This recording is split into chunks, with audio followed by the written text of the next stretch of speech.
وفی اسمک الاکبر و اسماؤک الحسنى وما یخاف ویرجى ان تجعلنی من اتقائک من النار وتقضی حوائجی للدنیا والآخرہ. یہ لکھی ہوئی چاہیے تو لکھی ہوئی بھی مل جائے گی.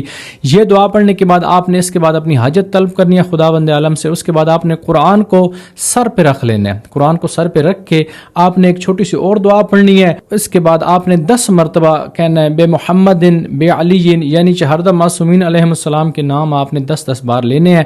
اور یہ بھی آپ کو لکھی ہوئی دعائیں اور اعمال مل جائیں گے. اس کے علاوہ آپ نے 100 رکعت نماز پڑھنی ہے 2 کر کے شب قدر کی نیت سے. اگر آپ 100 رکعت نہیں پڑھ سکتے، اگر آپ کی 6 دن کی قضا نمازیں پڑھ لیں، کوئی قضا نمازیں ہیں 6 دن کی قضا نمازیں ادا کریں، تو آپ کو یہ 100 رکعت نماز پڑھنے کا بھی ثواب مل جائے گا.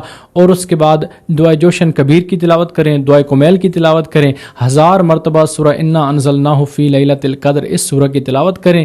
یہ ان تینوں راتوں کے اعمال ہیں جن کی بہت زیادہ فضیلت بتائی گئی ہے.